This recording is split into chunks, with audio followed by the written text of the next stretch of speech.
Hey, Gutfoxx here. Today we have Strategy Dude on the channel. You may remember him from such hits as testing MLB The Show 22 on the subreddit. He's been in Twitch chat. He's a part of hashtag VODGang.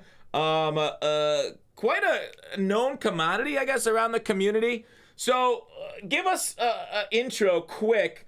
So I'm really interested in how games work. I was really interested in how Madden worked and the sort of testing that MuckLeaks does. And then now that I've started playing the show, I'm really fascinated by trying to figure out how the show works. We can't look at the code because the show thankfully isn't on PC, but we can do some testing. And so I find this really interesting. Hopefully other people do, and actually can help you build your team to understand more how the game works. Yeah, So because first off, you get some boring things about how I do the testing, but if people out there want to duplicate this, see if I was right or wrong, do more testing, basically I would edit rosters to change the contact of a hitter.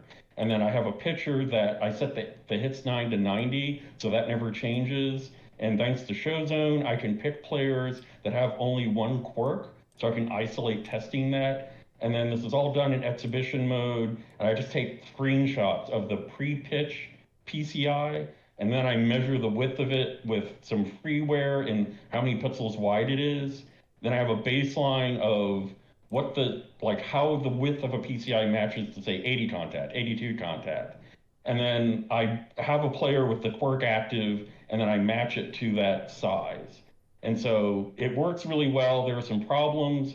All of these numbers may be off by one because it's hard to measure a PCI because it pixelates and kind of shades at the edge. In the upper right-hand corner, you can kind of see, how I'm measuring one side, and I zoom in and measure the width of the PCI. We'll talk about this even more later. It's highly likely that hitter quirks boost and have penalties to power, but it's almost impossible to test. I can't figure out how to do it. If anyone has any ideas about how, I would love to know. There are some quirks for good reason that don't change the pre-pitch PCI. And also quirks don't change the results PCI, the smaller PCI in the lower left after you swing. And then quirks don't seem to be active in custom practice, which limits some ways you can do testing. So really boring. That's how I can do testing methodology. Now let's blow your mind with the next slide. All right, yeah, get through that nerd shit about how it's done and give us the results. Yeah, so a few quirk facts to know. So first off, note that quirks can boost your effective contact above 125. So Sebrev proved that a few years ago before he was dead to us. Yep. I actually haven't retested that. I'm assuming it's the same, but if you remember, there's this one, his name is escaping me, but there's this one guy that had pinch hitter quirk and 125 contact versus right, and he was left-handed. If all of his quirks were activated on All-Star, the PCI was just enormous last year. So I'm pretty confident that's still true. So other things cannot move contact above 125. Captain boosts don't. I tested that. Inside edge does not do that either.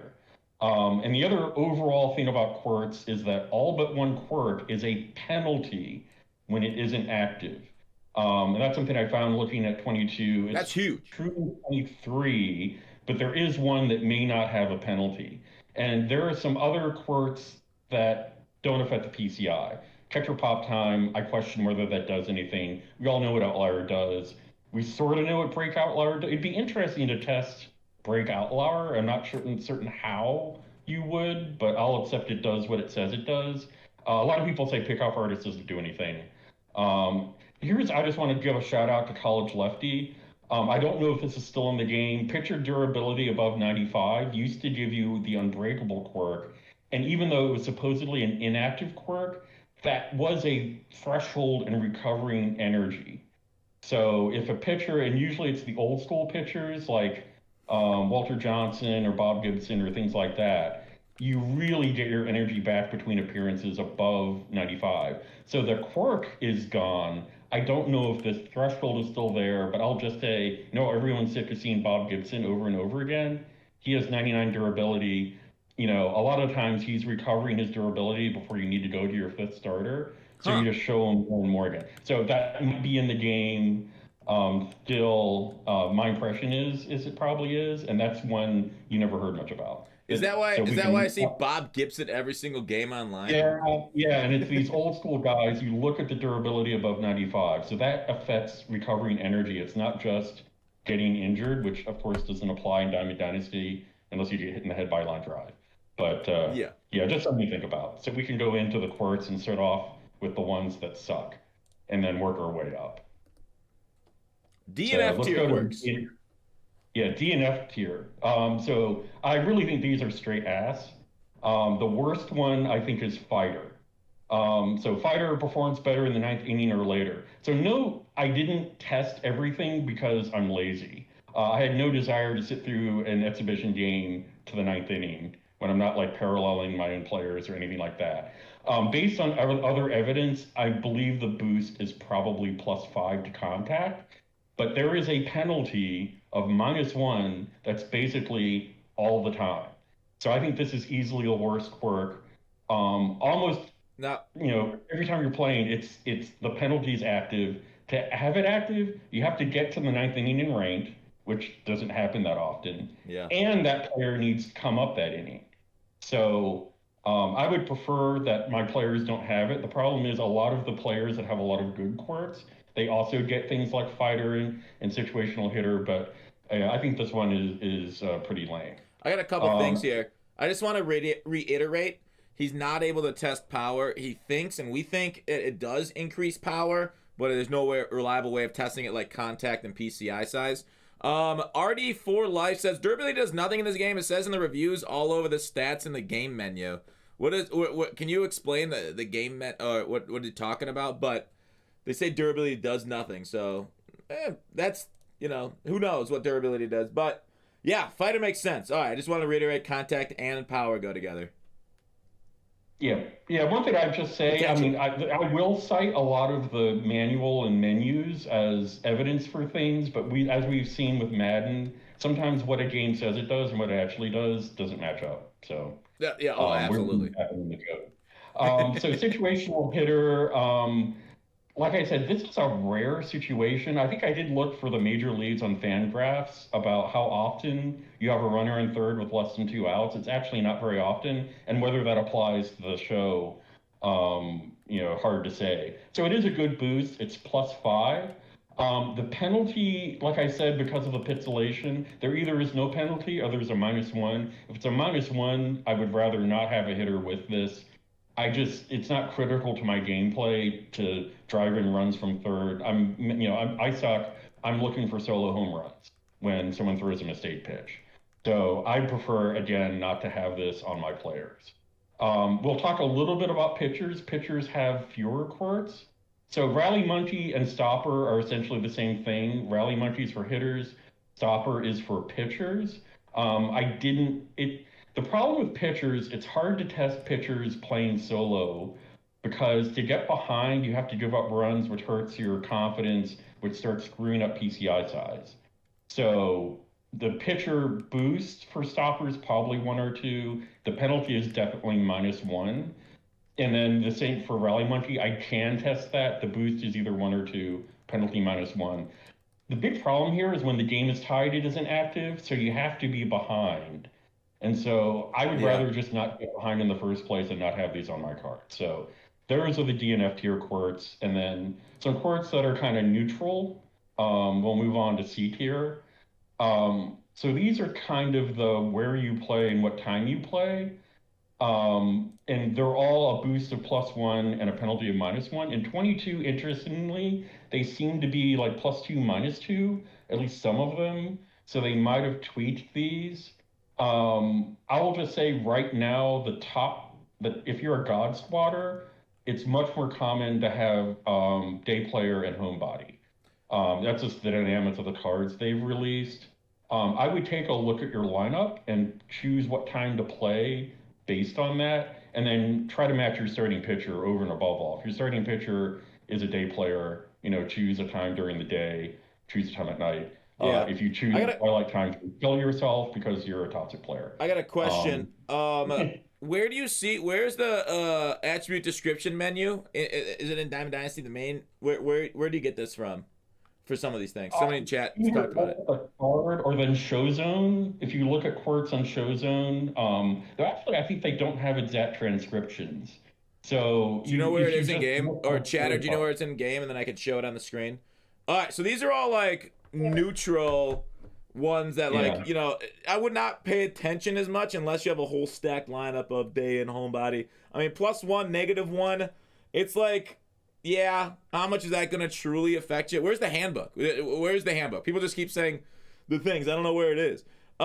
So C tier quirks, you can kind of almost ignore them. A and B tier quirks. What do you got? So these are interesting. So Table Setter is brand new. So this performs better when no runners are on. So the boost is either 2 or 3, and that does matter. I mean, people may say a little bit of contact here and there doesn't matter. Like I said, I think it's also power, but it can be the difference between a hit or a caught or a home run or not, or making contact or no contact. And the penalty is the same, -2 or -3. So I think for the average player, this is likely beneficial. If you're a weaker player like me, your offense is based on hitting a couple solo homers off of mistake pitches. If you're a really high-end player playing an all-star and you have runners on base all the time, you may not want Table Setter. So it depends on your play style or how often you think there are runners on or runners not. If you're really struggling against Randy Johnson, you probably want this because you're not going to have many runners on. You're hoping to just catch a ball and hit it over the fence. So I like Table Setter. Looking at how my players do, the ones with Table Setter seem to hit really well by my standards, which would be terrible by Gutfoxx standards. But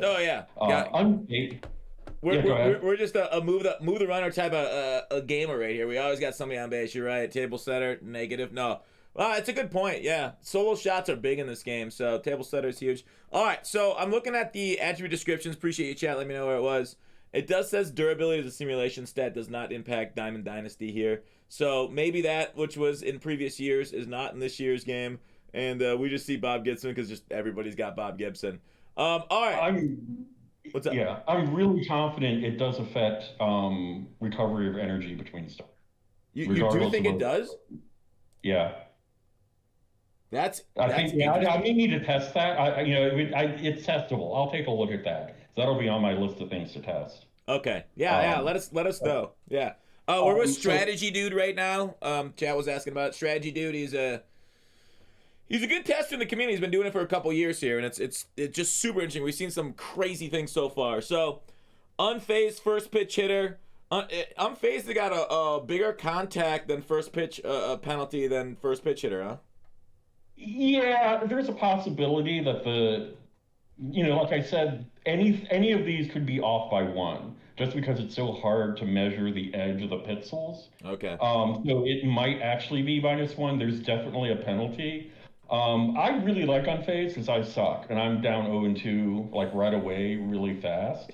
And again, I think when you have 2 strikes, at some level, if you have any degree of plate discipline, they're going to eventually have to throw a decent pitch to you. So I like unfazed much more than first pitch hitter. And again, the players I have that have unfazed do really well, or, maybe relative to the ones that don't. And I think this is a big crutch if you're a bad hitter, that your contact is going to go up when you get yourself down 2 strikes, which happens a lot. And compared to first pitch, how often are you really getting a hittable pitch on the first pitch? And again, this may change once you get up to, God tier gamer level and you're playing on Hall of Fame and Legend and things like that. One thing is, if your opposing player, has first pitch hitter, you can make sure you're not going to throw them anything hittable. So it is something that your opponent can kind of work around. So that's why I think that one's down in B tier. But it's all debatable. It depends on how you play or how you like to hit. Yeah, because unfazed is interesting, and maybe that's one of the reasons why every time I get something in a 2 friggin' strike count, there's like 50 friggin' foul balls at times. Maybe those are the unfazed hitters, because it doesn't happen every time, but oftentimes I just get frustrated, like trying to throw them out of the zone is like foul, because their contact increased. Maybe does contact increasing affect outer PCI increasing too? Does it push out the donut? Wow, that's a really good question. I hadn't thought of that. I should test that. I need to put that on my list of things to test. Gotcha. I don't think it does. I think it's pure vision, but that's actually an interesting observation. I'll have to check that. So, Okay. All right, all because yeah, right. maybe I don't know if it does it or not, but anyways, that's maybe not. Maybe I'm just Yeah. thinking of the one times they end up doing it, and not all the times I get them striking out on two strikes. All right. So moving on to S tier. So this may be a little disappointing because so much of what I think are S tier quirks can't be tested. We'll start out with the one that can be, which is pinch hitter. So this is the largest boost, +6 or +7, which is massive. It seems like it doesn't have a penalty this year. It did have a -1 penalty last year. Um, so if you wanted to, and you're trying to stand up against Randy, you can have a bench full of right-handers and look for pinch hitters and exploit that. So to me, this is pretty interesting. Of course, since we have the DH, you don't need to pinch it for your pitcher, so Yeah. it's a little less important. But it appears like there's no penalty to having it, and it's cool if you're bringing someone off the bench. Pinch hitter is awesome. Um, not that complicated. The problem now, bad ball is also new this year. It sells at hitting balls out of the strike zone. I can't think of how to test this. I tried some things, like seeing if the PCI changed, if I moved it to a corner, both in the pre-pitch PCI and the results PCI. I couldn't find anything. I will say the hitters I've tried that have this are amazing. And has that been your experience? I Because don't know. it, I don't know it, because like I don't really keep track of who's got what quirks. Like I'm just looking at different like players and stuff. Like Stan the Man, he's got pinch hitter, bad ball hitter, he's got breaking ball. We'll talk about overall like quirk gods and how much they matter and like overall impact and stuff. But like I guess I don't keep track enough.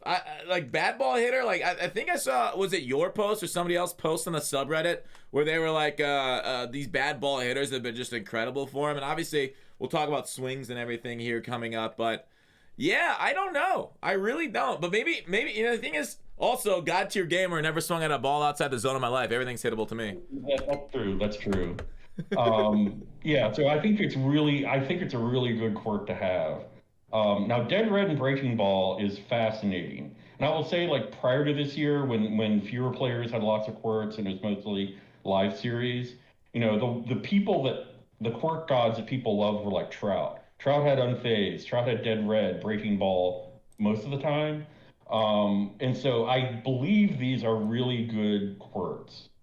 I've seen a lot of discussion in the community that Dead Red and Breaking Ball only increase power. I don't know where that comes from, but I can't test it. For good reason, it doesn't change pre-pitch PCI because, if the batter had Dead Red and your opponent chose fastball, then suddenly your PCI would get bigger. You know a fastball is Yeah. coming, which would be dumb. But it also doesn't show up in the results PCI, which is a little frustrating. Yeah. It Yeah. probably is a penalty. If you have Dead Red, I would imagine if it's not a fastball, it's probably a penalty. But we also don't know what pitches these really apply to. If you go to your cap where you're selecting your pitches, it says sinkers are a type of fastball. Yep. Are cutters fastballs? Yep. I think cutters would A be lot of too. people say cutters are cut fastballs, like in real life baseball. So I don't know if a cutter is a fastball or a breaking ball or it's neither. The other thing we don't know, if you have Dead Red and Breaking Ball, does that mean you're getting a bonus every single pitch? Because we don't know what pitches they apply to. I don't know if changeups are breaking pitches, and it just depends on how SDS defines them. So I think these are really good. I just can't figure out how they could possibly be tested. Yeah, it'd be one of those things. I know somebody I saw on the subreddit last year had like, I don't know what, was it a Monte Carlo I don't know what he had. I don't know what he did, but he I think he had a bot and he was testing swing types and stuff, and I made a video on that. Maybe it's 2 years ago now. It was a while, but he was basically testing, pull versus whole field and opposite, and his testing is basically how it came to the conclusion we'll get to in a little bit.